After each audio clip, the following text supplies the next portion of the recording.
So we're starting recording now. And yeah, Tanisha and Sarvikaa, take it away. Hi everyone, so my name is Tanisha and I'm a junior at Troy High School in Troy, Michigan this year. My name is Sarvikaa and I'm also a junior at Troy High. So I guess we'll just start then. If everybody could turn their camera on, that'd be great.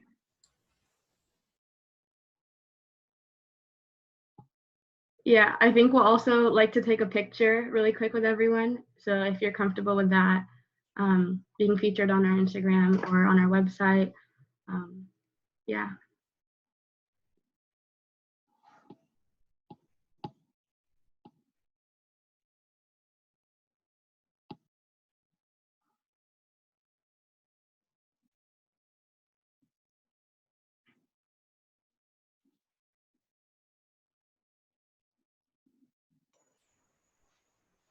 Okay, so we're good on pictures. I think also yeah, go ahead. If everybody could put their name, grade, and like state in the chat, that'd be pretty good.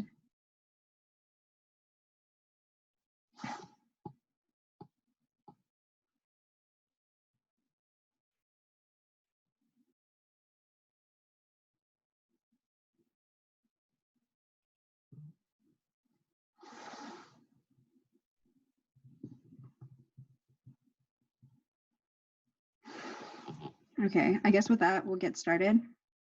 So first, we're gonna start off with like high school. What classes did you guys take, and like APs, and what clubs did you do, and overall, like how would you rate your high school experience? If anyone wants to start. Or are we just speaking like we're not? Yeah, any of the panelists could start. All right, I could go first. So I guess my school was very AP heavy, and the culture at my high school was sort of geared towards taking as many of those as possible. And it became a little bit unhealthy in that respect, but I guess I ended up taking around 19 APs over high school, with just a range of like social studies, science, like art history, like it just like spanned a lot of different things. And I guess I didn't take it as roughly as a lot of my other classmates did, specifically because my classmates, you know, had their own interests already, and they were more specified in what they actually liked. So certain classes actually were much more enjoyable of an experience for them than others. But for me, I've always kind of been interested in everything. So I never felt like I was kind of going outside of my interests in taking any of these APs.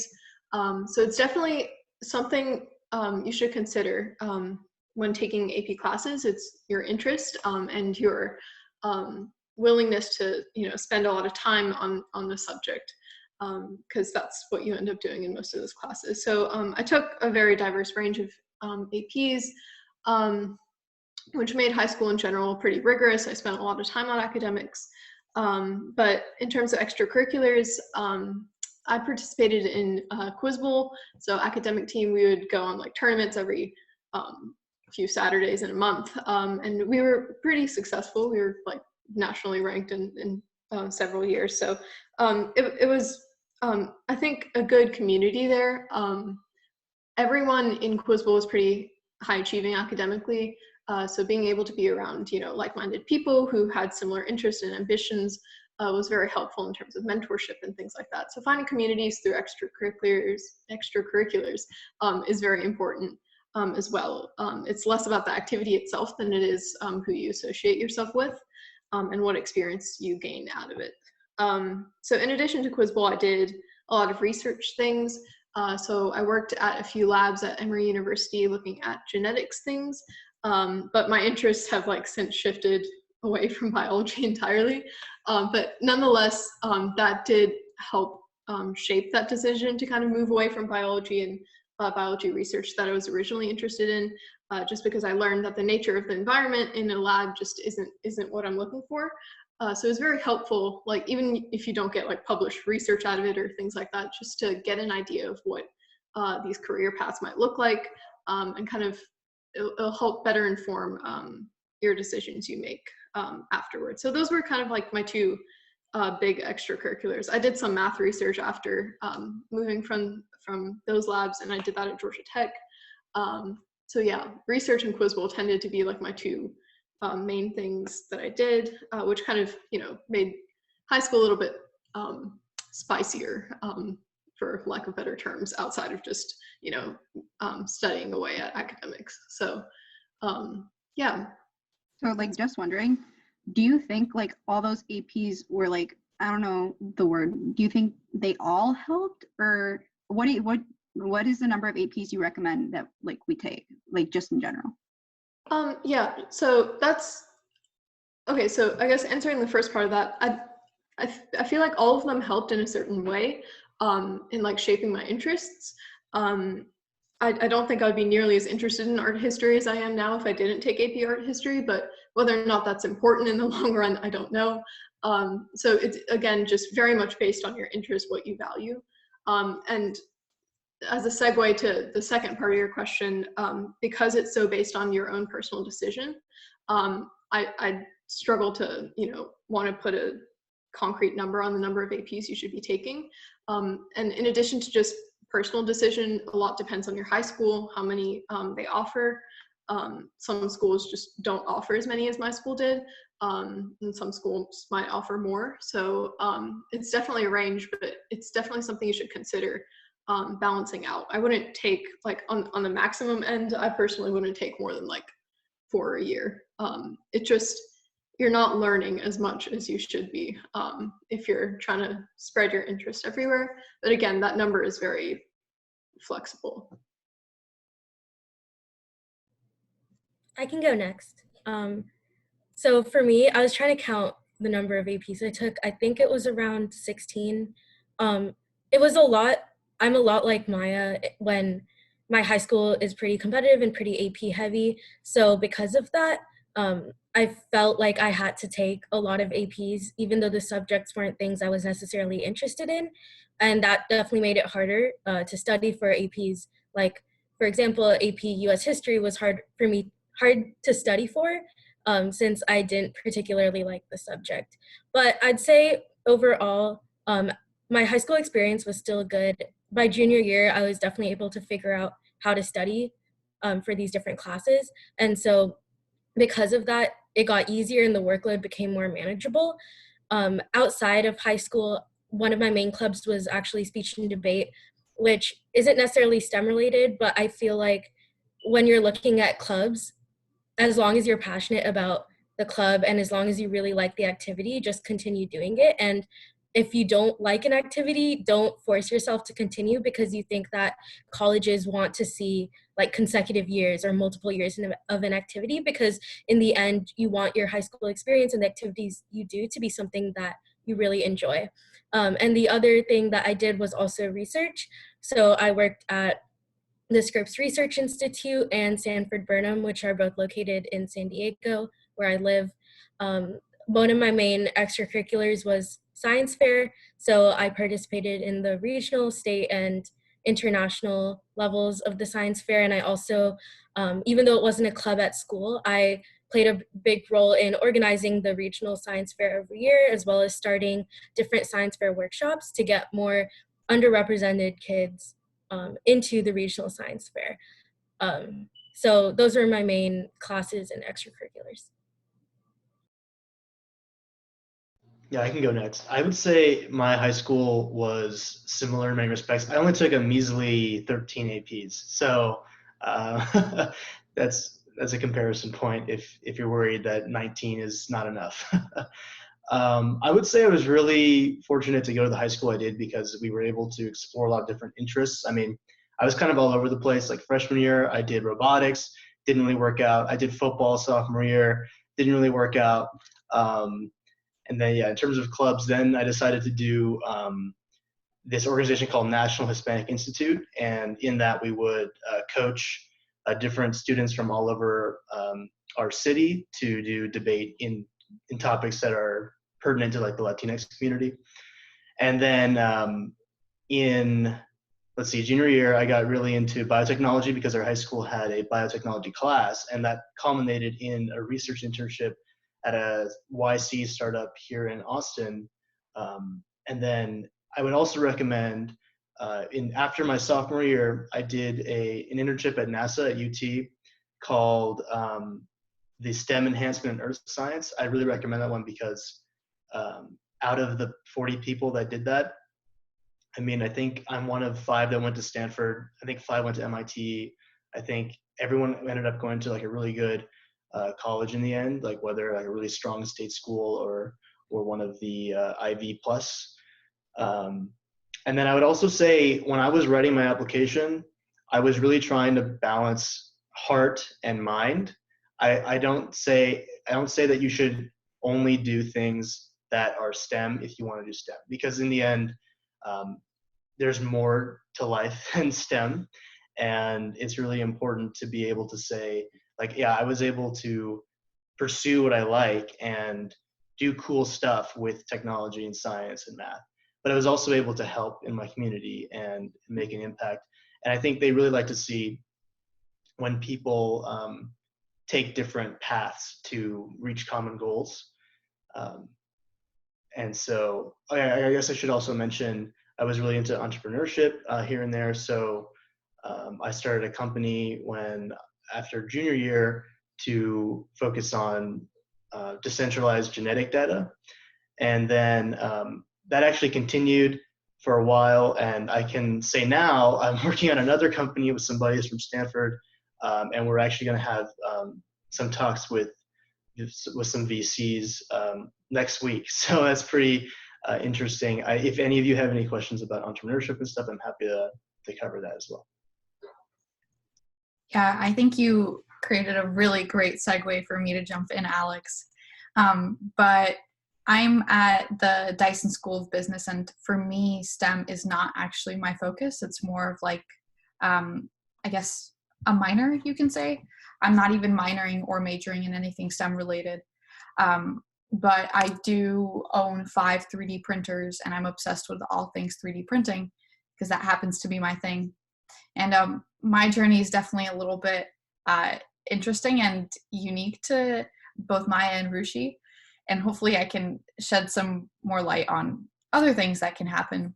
I actually first started off with trying computer science, completely did not like it, was not my thing. Tried to go into mechanical engineering, realized that was not my thing either.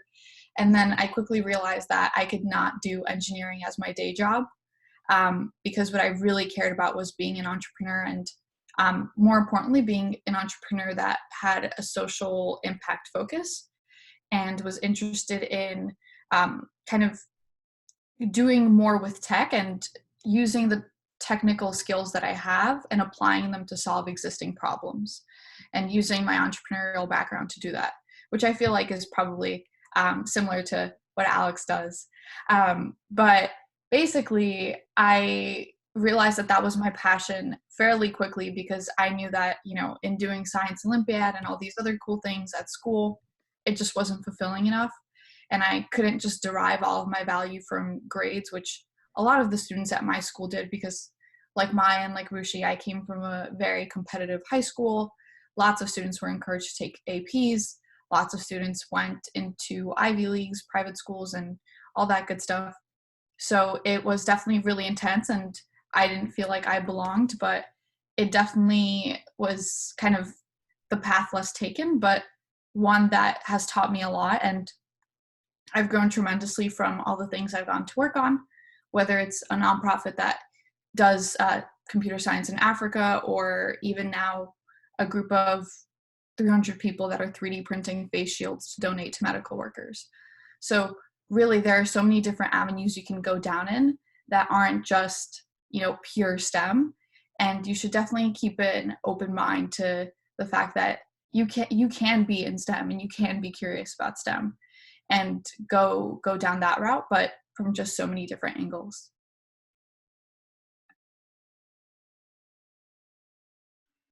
Sorry, my power went out. What was the question? It was just like how, like, what classes did you take in high school and what clubs were you part of, and like how many APs did you take?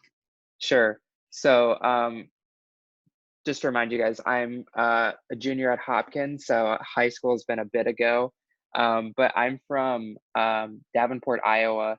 So like there wasn't really like my school didn't have a big focus on APs or pushing toward, I mean, the goal was to get people to go to college, but more at like University of Iowa or local community colleges. Really what the focus wasn't to push people to the Ivy Plus.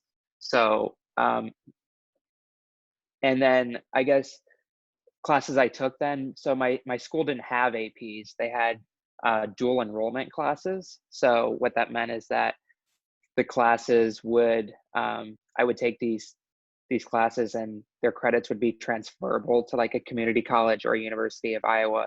So kind of that theme of like, let's get people their associate's degree while they're in high school. And then of course, when I went to Hopkins, they're like, no, like we don't accept those. But it kind of shows that you don't, like, I didn't come from like 20 APs or 15 APs. I came from Iowa and there was nothing.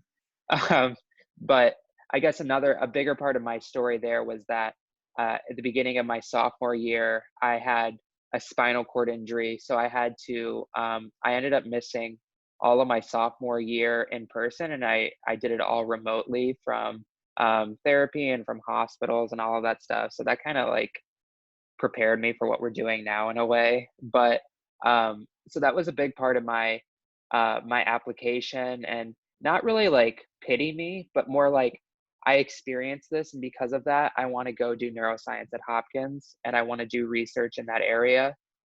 So it kind of showed like, one, I think it showed a perseverance, or I guess like I could overcome adversity, but I could also like link overcoming those obstacles to a pursuit and a lifelong goal, which I think they really liked, because I had a clear linkage of what happened in my high school and what I wanted to do and what I wanted to carry to their campus. I wanted to go and do that research. I wanted to do neuroscience clubs, XYZ. And I think they really appreciated that. And I don't think that's applicable to everyone, because not everyone has such a like big life event that just pushes them to a career path. But for me, it did that in a way. It showed me how much I'm curious about neuroscience and how much I want to learn more about it, which is exactly what I've done. And I have 2 ongoing research internships and all of that. But it's just showing that for people out there who may not go to a school where 20 APs is even possible, like you can get there, but you have to be smart and you have to capitalize on any opportunity that comes your way. And you may have to look for opportunities outside of your school as well, like something like this, where you're getting engaged and you're learning from others, and you find ways that you can contribute to your community, or you know, whatever. But yeah, so I think that's kind of my background.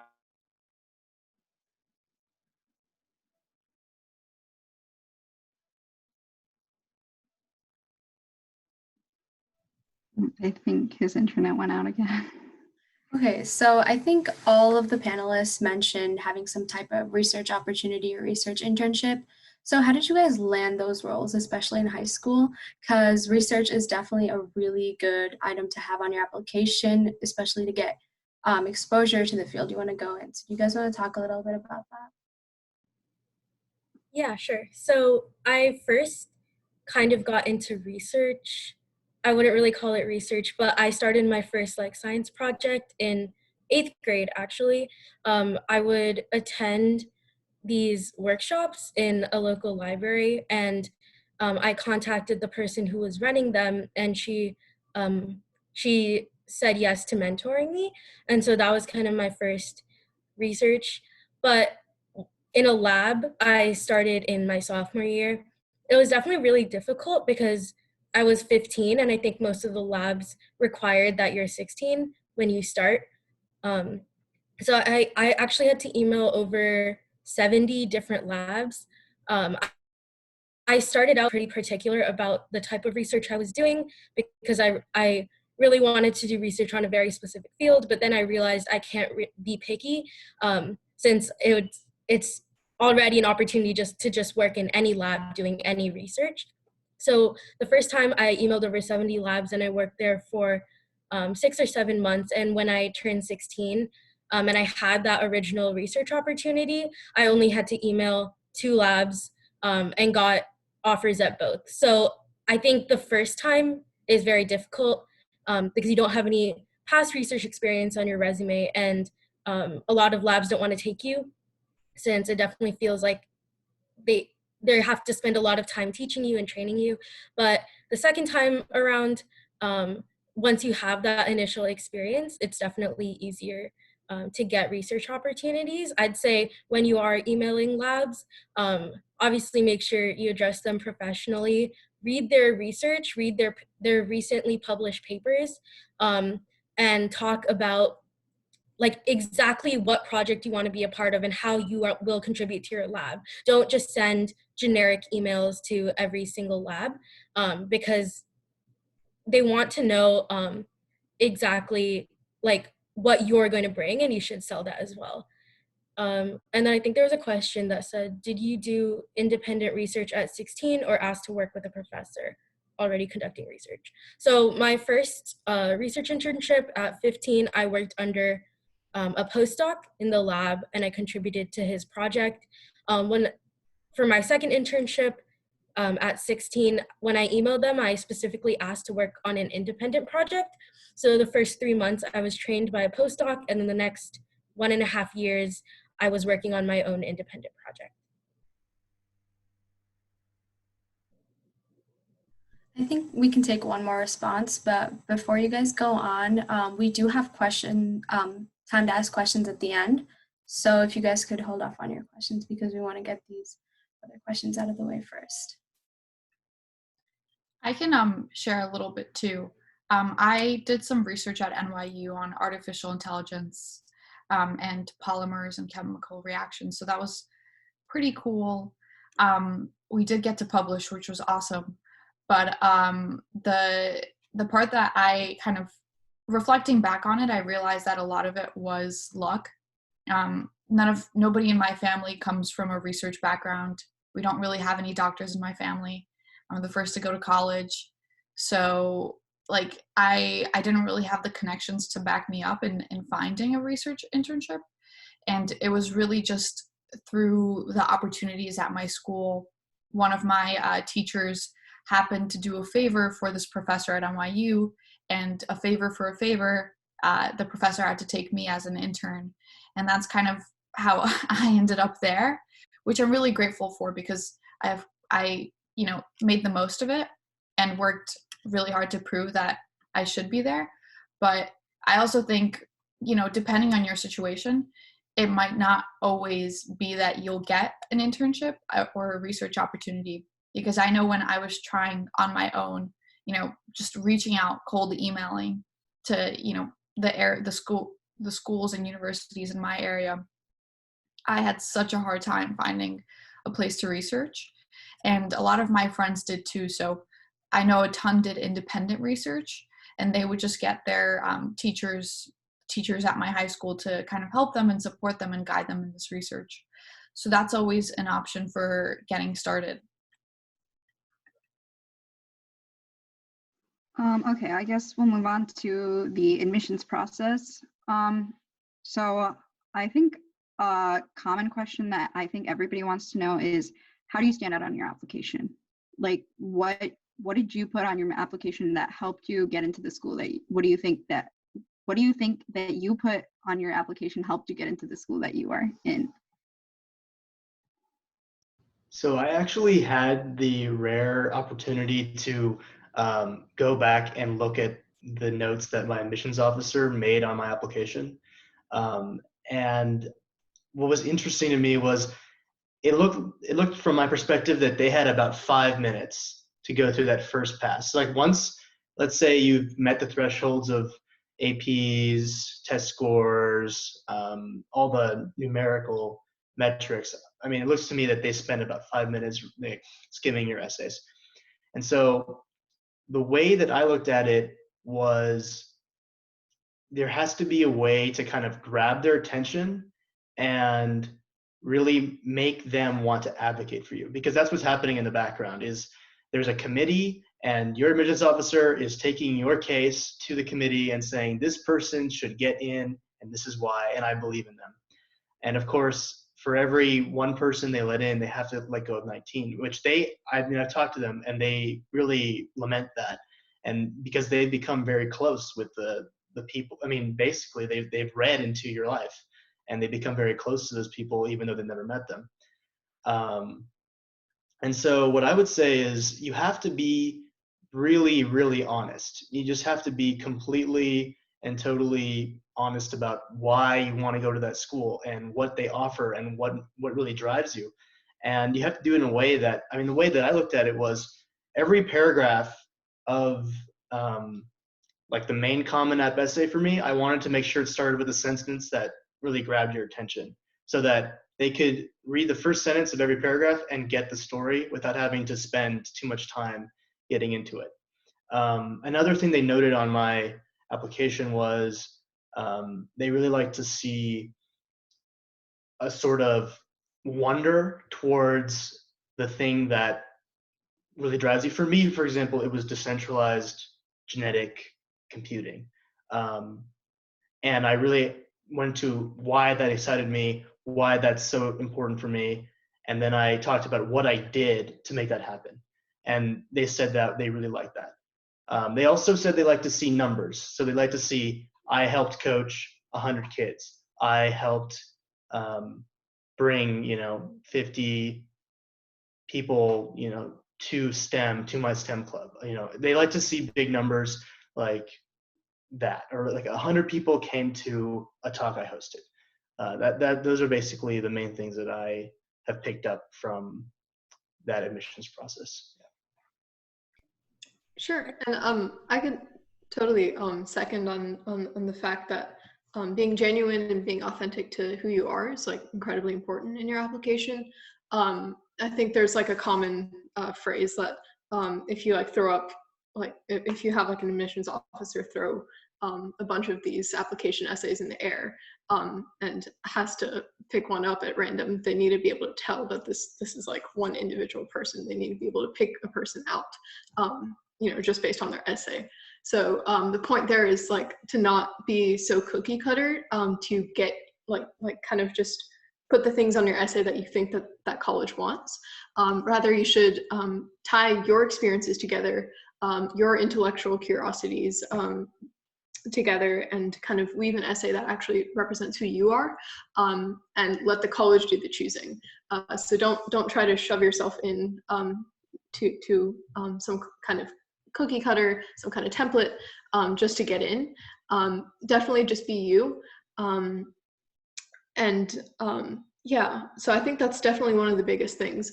In terms of like specifics on what I guess I put on my essay, my essay was also sort of like unique in its concept, I guess. I did it all based on like untying knots. So I've always just had this like random obsession with just untying people's knots, like in their earbuds or whatever. And like, it was just a super insignificant thing in my life. Like that never changed me or who I am, but instead I sort of used it as a lens to view the different extracurriculars I was in. So I tied together my research, I tied together this organization called Future Problem Solving that I founded at my school. And I also tied together an advocacy organization I was part of for women in STEM.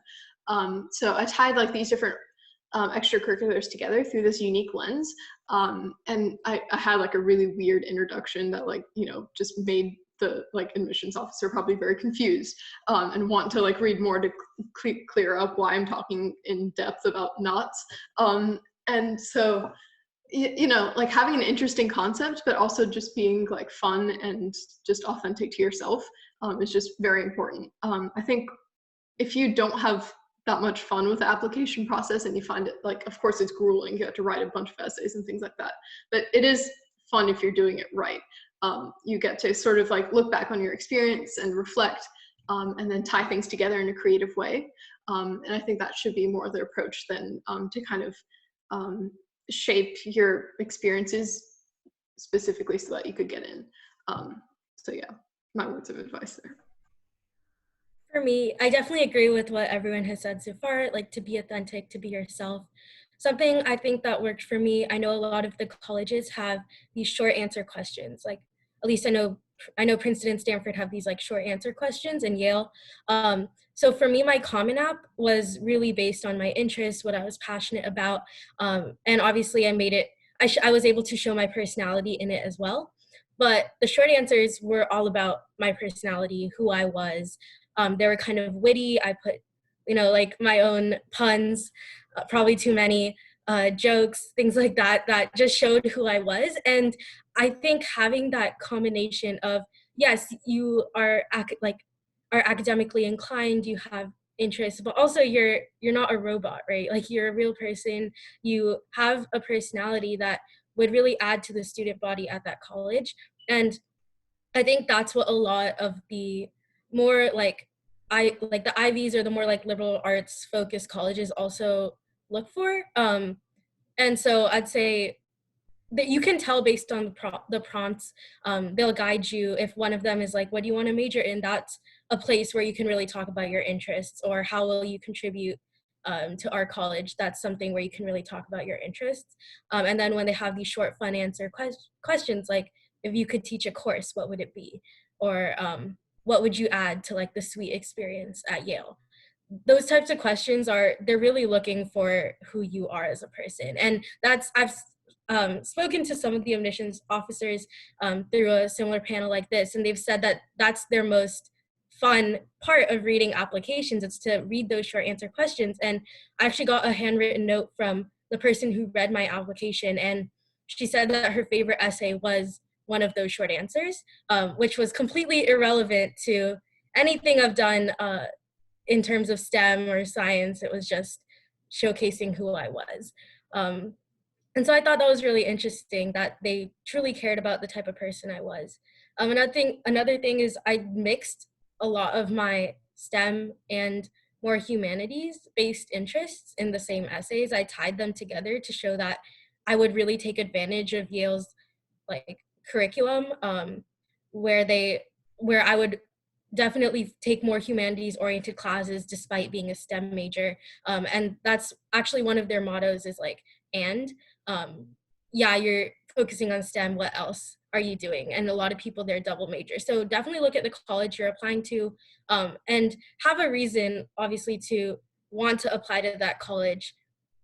Like, though every college will have a why this college essay. And to stand out, you can't just talk about their facilities, right? Or the professors, because they know that they're like a world-class institution. They know that they have like great resources. They're looking for why you want to be there outside of that. And I think that's probably the essay where you can try to stand out the most, because everyone will have very similar essays for the why Yale or why this college essay.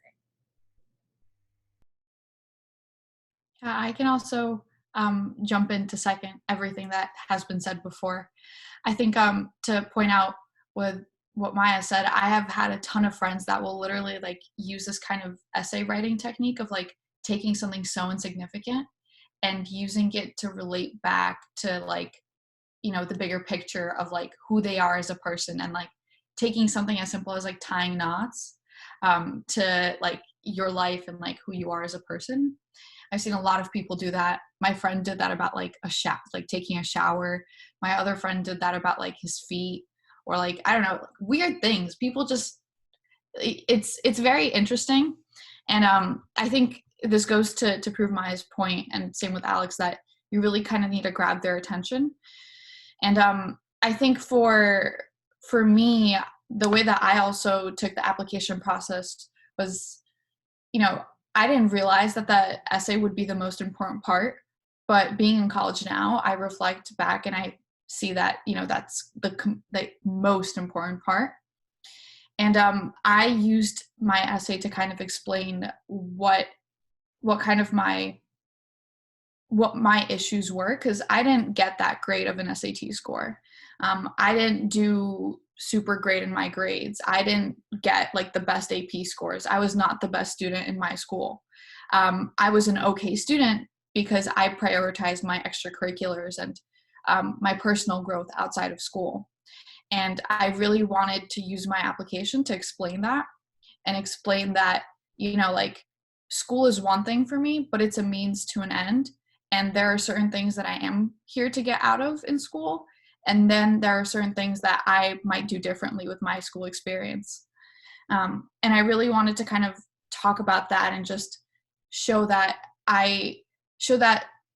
what really stands out in me is my, say, ambition and my drive, and that I will get to whatever end goal I want to get to. It's just a matter of how. And that's what I did with that, and I definitely recommend kind of exploring that angle. To Ruchi's point, I think you were talking about something interesting, but I'm totally blanking on what you mentioned. If I remember, I'll come back to it, but Ruchi had a really good point.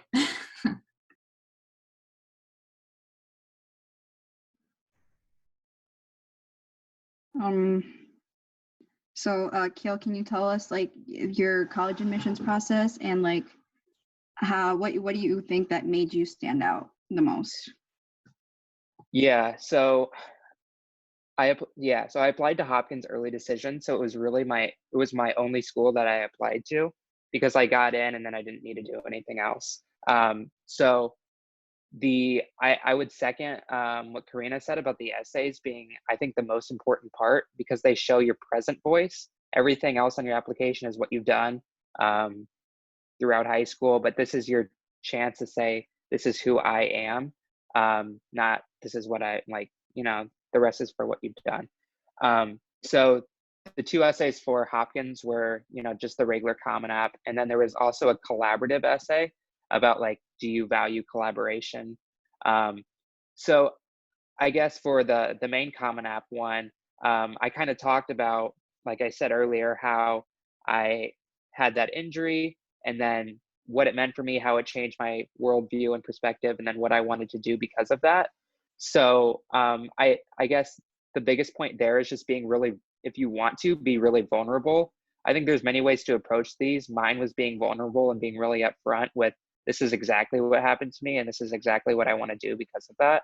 And I think that worked for me in that sense. And then the collaborative essay was more about showing how I viewed, obviously collaboration, but it was the stance I took on that was I took classes at WashU the summer before, and it was my first chance to have this diverse class atmosphere where there were people of color. Like, there's not a lot of people of color in Iowa, so you had people of color, you had people from all over the country, all these different diverse backgrounds. And I talked about how that had changed my perspective, or what was different from my typical Iowa setting. And I explained that's what I was looking for in a college experience. So those were my two approaches, but I think really I didn't have a ton of extracurriculars, just because I was trying to recover. So there wasn't really a lot there besides, like, I did NHS and I was the president, and I did student council, but like, other than that, I didn't really have a ton. But I said, this is what I want to do, and these are my experiences and evidence of why I want to do that. And I think that's what kind of helped set me apart and created a narrative that was really specific to Hopkins as like a medical institute. So I think that's why it worked at Hopkins, because I fit that narrative, I think, in a way that they were looking for. I also just happened to remember what I wanted to point out about what Ruchi said. And this relates again to what Kyle said, but you really want to like place yourself in the school.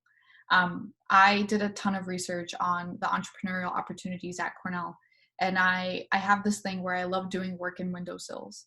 So I was like, oh, I'll be sitting on this perch, and this is going to be like my little home and my little work home.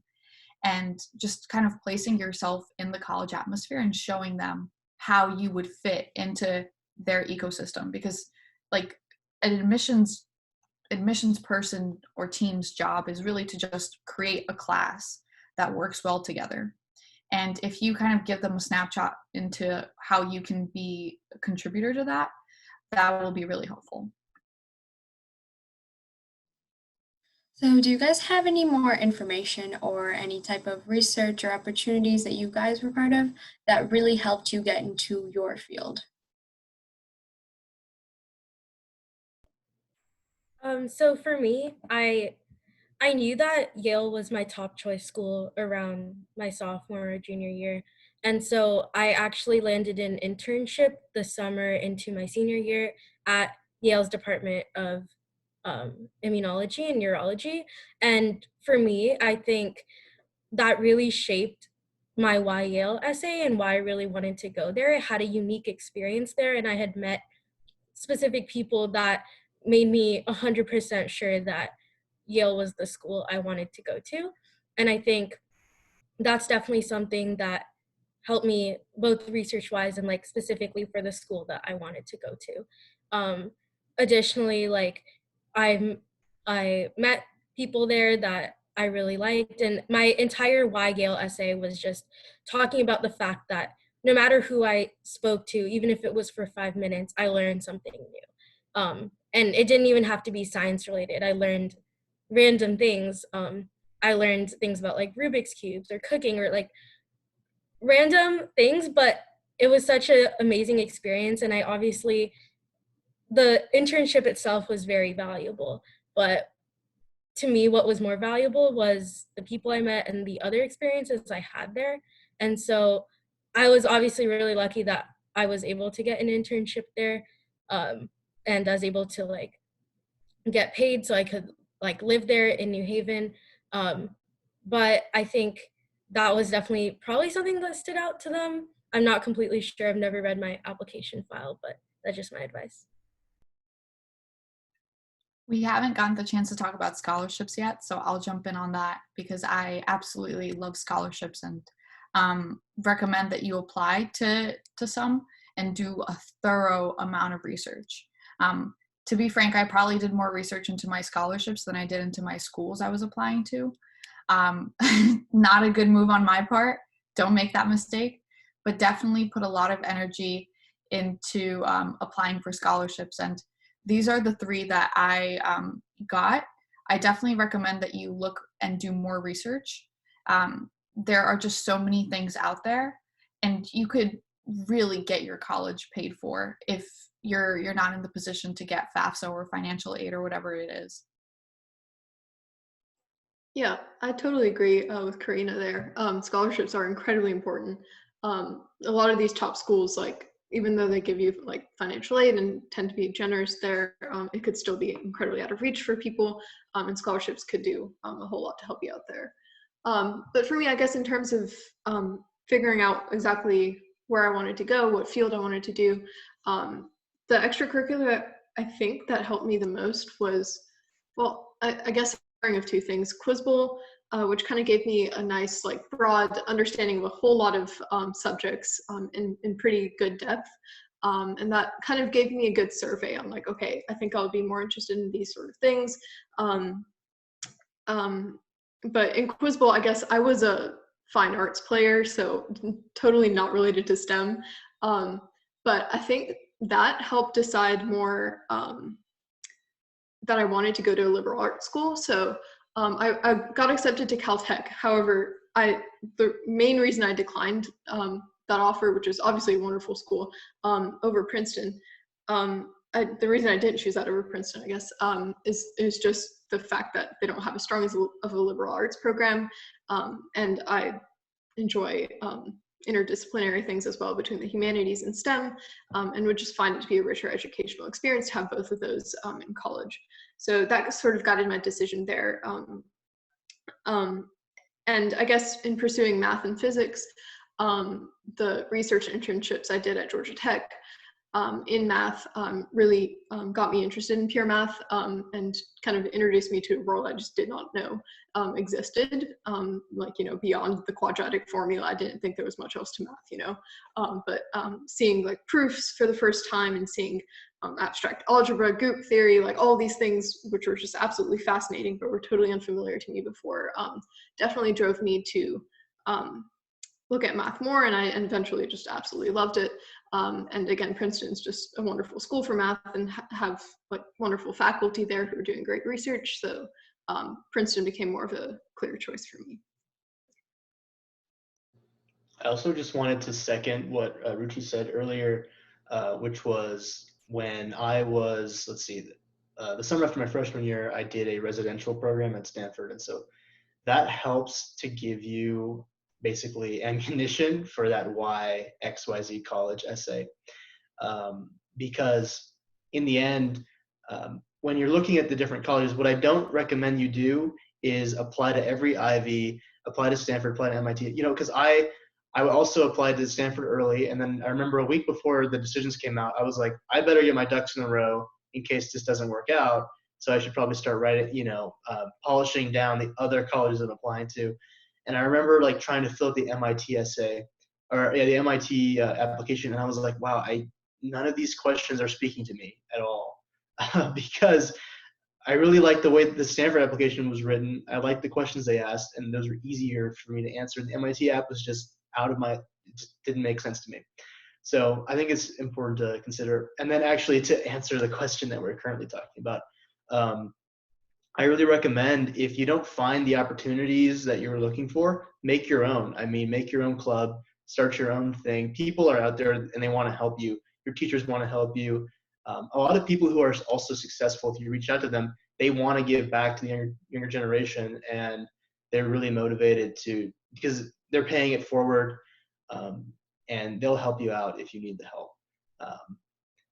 And then I just also want to just finally plug the things that I did that I think were helpful for me, and feel free to do them as well, was the NASA STEM Enhancement and Earth Science Internship, SEAS. They do that every year, and it's a completely all expenses paid 3-week program. The other things I did was National Hispanic Institute. You don't have to be Latino to join that. If you want to join that, I recommend it. There's a lot of good programs they have there. And then I also want to just recommend, just try cold emailing companies in your area. They'll probably be able to hook you up with something, especially if you have some programming background, even if it's just like an intro CS class or an AP CS class. They're really happy to teach you, and they want people to know how to do the things they do, so that later when you graduate, maybe you'll go work for them,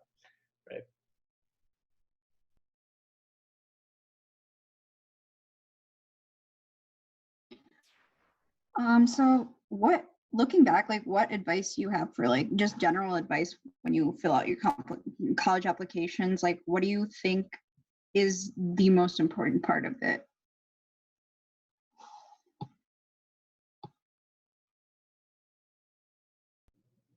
I mean, I think there are two parts, right? Like one is what you do throughout high school, and then the other is actually filling out the application.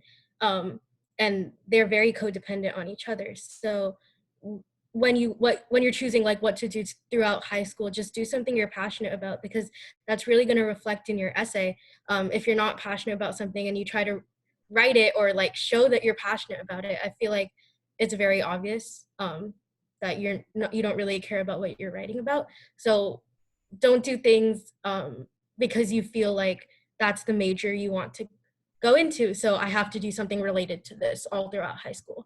That's not true. I think all of us have done non-STEM related activities. That was a major part of our high school experience. And so definitely keep that in mind when you're choosing what to do throughout high school. Do things that you're passionate about.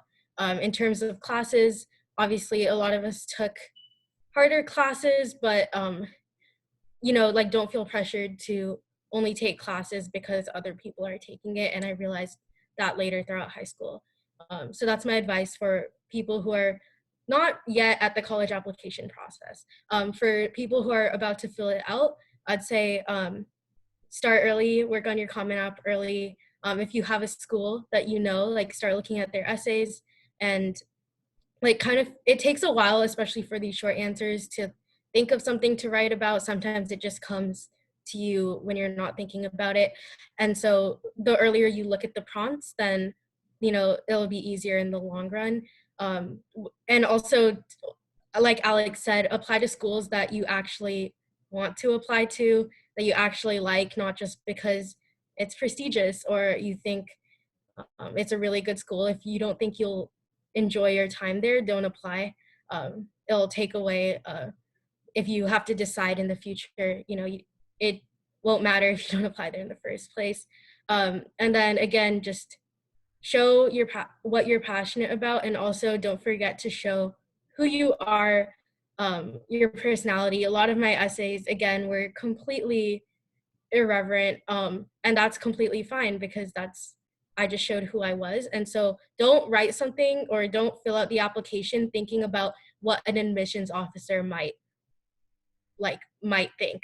Something I did was I actually showed my friends my application. So I let some of my best friends read it, and I asked them, does this sound like me? And a lot of them, for some of them, said, wow, this sounds very forced. And so I changed it, because sometimes you need that outside opinion to tell you, this doesn't sound like you, this is not really who you are.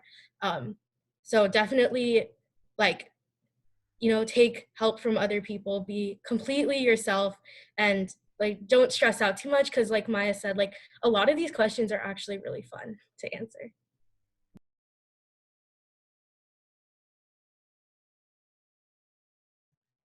So I think we have time for one more question. Do you guys have any last advice that you guys want to give that we haven't talked about yet?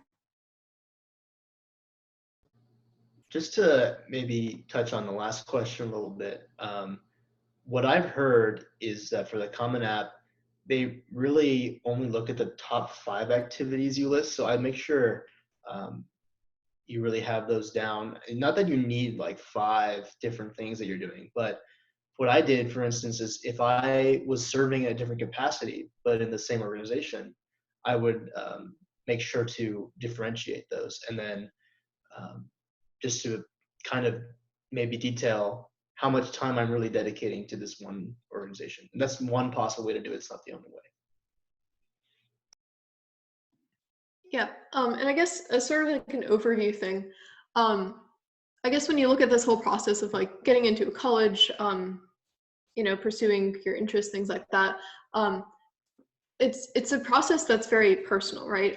It's very central to your ambitions, your goals, and all of that. So don't shift it to the other side. Don't make it about the university, make it about you. So if you don't get into a university in some particular way, don't feel incredibly discouraged by it. First of all, college admissions, there is no formula to it. You could do all these strategies that we've told you, but in the end, you're also rolling a dice. And there's just no avoiding, the idea of having too many applicants and too little spaces, right? So definitely don't be discouraged by it. Colleges have to make incredibly difficult decisions. But again, focus on you. If you're able to continue the path towards your goals and your ambitions through another avenue that doesn't include that college, there's no hard feelings, right? And almost always that's the case, right? You could continue pursuing your goals elsewhere, and it's probably going to be just as fine. And so in the end, as long as you're able to do what you love, and kind of just pursue your interests, whether you get into Stanford, Yale, or a state school, it really is not that big of a deal, right? You'll end up somewhere good in the end, as long as you work hard and keep going. So yeah, words of advice.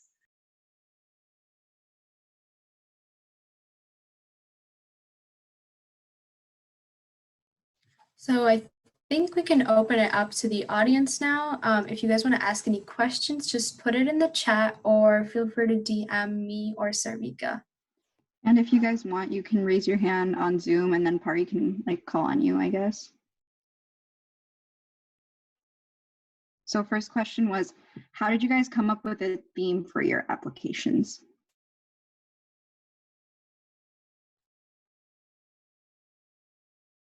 if anybody wants to answer that one.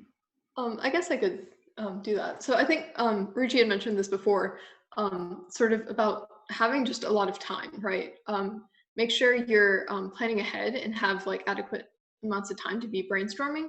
So if you have that, you'll generally fall upon a good idea after like maybe a draft or two, or outlining a couple of ideas. But generally, like I would list out like just things I would want to include in an essay, things I want to highlight about myself in an essay, and then try to like think up ways to kind of, I guess, connect them all in sort of a creative, compelling way. So I think outlining, having enough time to kind of bounce around ideas without, writing full essays is just a good way to kind of think through the process and settle on something you're satisfied with. Yeah, another thing is like list everything you'd want to include in your application. Like, what do I want this college to know about me? And then like divide it between your essays, because you don't want to repeat any information between essays. You only get a limited amount of words. So make sure that you write down everything you want the college to know about you, and then figure out, reading the prompts, oh, where will this fit in best? So like, yeah, maybe I want to talk about this internship in the Y major essay because it fits really well. Or maybe I want to talk about my volunteering in the community essay because it makes more sense. And so I think just organizing it and being very organized throughout the process is very helpful. Okay, Ruchi, I got a question like regarding Yale. So how did you apply for that internship specifically at Yale? So originally I wanted to apply through a summer program, but they had changed the rules that year where you had to live 40 miles within the university, which I live in California, so I don't. And so I just reached out to a lab that I liked, attached my resume, talked about why I wanted to work there, and I was able to get a job for that summer.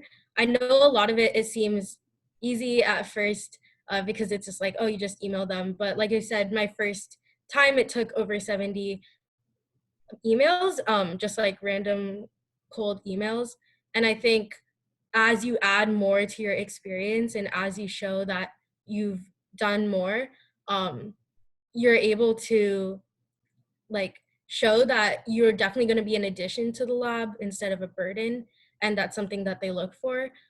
And so yeah, I think especially in terms of your other research, a lot of people do research in high school where they'll work under someone.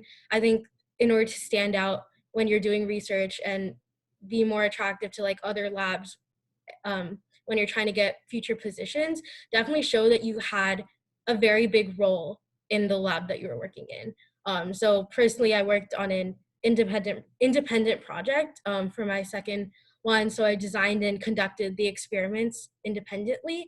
And I was also part of multiple publications when the research got published. And I think that definitely just shows that you were really a big contribution to the project that they were working on, instead of just like shadowing or watching other people. And so, yeah, so that internship, it seemed, I just emailed them and I was able to get it, but having that past experience was very, very helpful.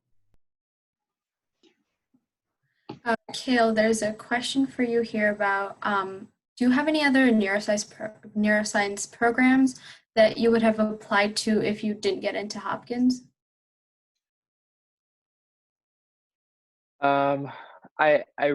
I was thinking, I think my other two schools that I was really interested in, and they're not really neuroscience specific, but I guess three. My other three were WashU, Northwestern, and UChicago. I had spent a lot of time at those three, either through classes or as a patient or whatever. So I'd come to grow really fond of those universities. And they all of them have really strong neuroscience programs, and not just basic science research, but overlaps in like bioengineering to have like a strong neuroengineering program. So those were three of my favorite. But there's also really good research at MIT and Caltech if you want more of that engineering side. And then I guess in my research we come across a lot of Harvard papers as well. So I guess those I guess are the ones that I've looked at a lot and are considering for graduate school.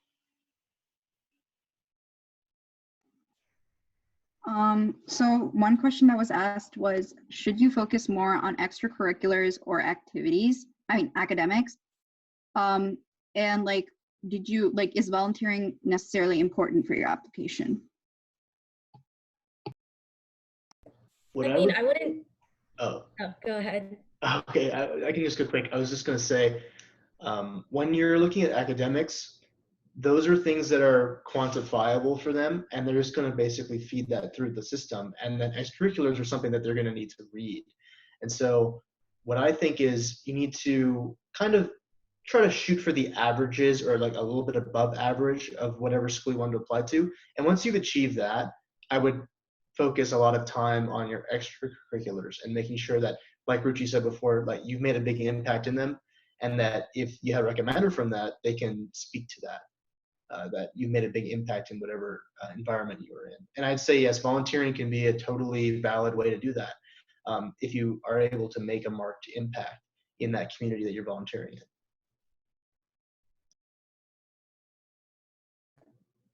I mean, I definitely think it's a balance. So make sure even if you're taking very difficult classes, you still have time outside of those classes to do things that you enjoy, right? I think that you're not going to like get admitted because you do like these 1 or 2 more APs. So if cutting down on 1 or 2 more hard classes allows you to do more things you enjoy outside of school, then definitely go for it. I didn't take every single AP that my high school offered. I didn't take as many APs as some of my peers. And honestly, obviously that didn't hinder me in any way in getting accepted into colleges. And so I think that a lot of the times like scores and grades are a very like foot in the door thing where you just have to meet a specific GPA or meet a specific SAT, ACT score requirement. And after that, it's all based on your extracurriculars and essays. And so because of that, I think definitely focus a lot on extracurriculars that you enjoy. And if that means like cutting down on a couple of harder classes, obviously still having a hard workload, I would say definitely go for it. I see a couple questions about standardized testing. So how much time would you recommend spending on them? When is the best time to take it, and how valuable are they overall? So again, sort of echoing what had been said before about these measures as sort of being quantitative foots in the door to kind of, meet a requirement, and then things are focused more on your personality and extracurriculars. I don't think they need to be something that you spend like incredible amounts of time on. I guess like I took 1 SAT and one ACT, and I just kind of went with those scores. If you get something that's pretty much in the range that you're satisfied with, then go for it. But then you should be fine. There's no reason to like, if you get a 15, like 60, to go for it, like a 1600. Like there's no reason for that. I guess if you don't score in the range that you want to, either like try the other standardized tests that may fit you better. So if you took the SAT, try taking the ACT. And like I wouldn't take it in total more than like 4 times. Like it just becomes too much of a burden. And at that point you could be just spending time, strengthening other parts of your application that could account for any deficiencies you had in scores there. Yeah, I definitely regret. I took the ACT twice. I took the SAT 3 times. Way too much. Don't do that. I would say, Khan Academy has a great practice regimen. If you do a couple questions there a day, then you'll be golden by the time you're ready to go. I mean, depending where you are in high school, but I think that's a really great way to practice. And in terms of when you test, I mean, just test when you're ready. I'm not sure there's any optimal date. Yeah. Make sure you're obviously before the deadline for applications.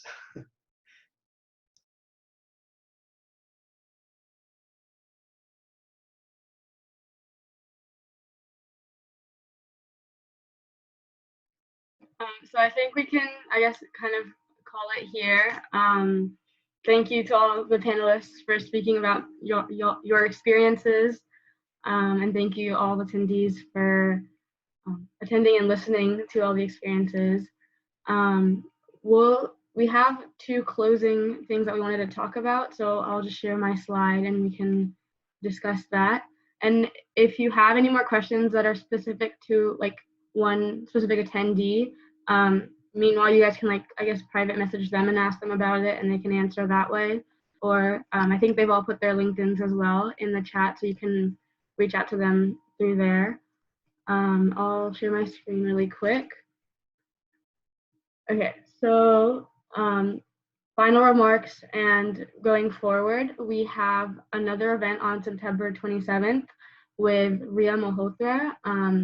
You can register through that. I'll put the links in the chat.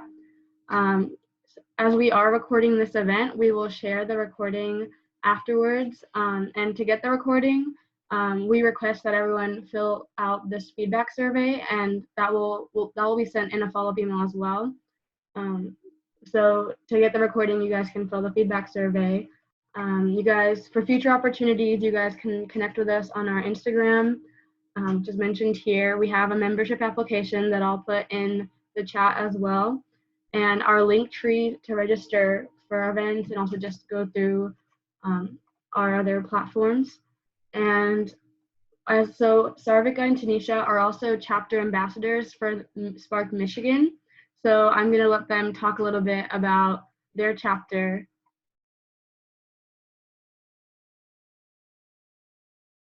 So Tanisha and I came across Spark in Michigan when we were trying to start a club that was related to some of our interests, because both Tanisha and I are really interested in STEM and hope to pursue careers on it.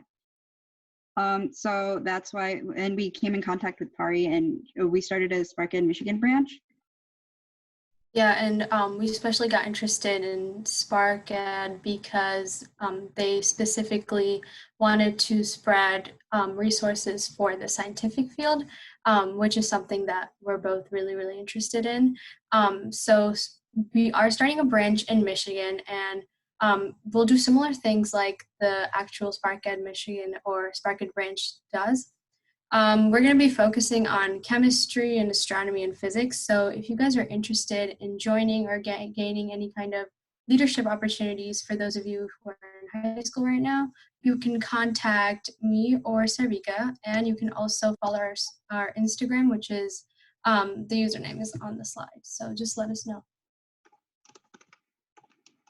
Yeah, we will be coming out with leadership applications probably next week or sometime soon. I'm going to link both mine and Tanisha's emails in the chat just in case you guys want to get in contact with us. Other than that, I think we are done.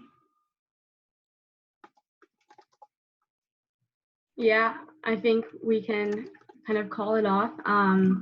Thank you everyone for coming, and we hope you enjoyed and got some takeaways about your high school experience and the college experience. And then I'll put the feedback survey in the chat, and if you want to write a thank you to any of our panelists, feel free to do that, because they graciously took a lot of time out of their busy schedules to talk with us. Yeah. And again, feel free to stay behind if you have any more specific questions, but I think we can end now. Nice to meet you all. I've got to head out now. Bye. Thank you.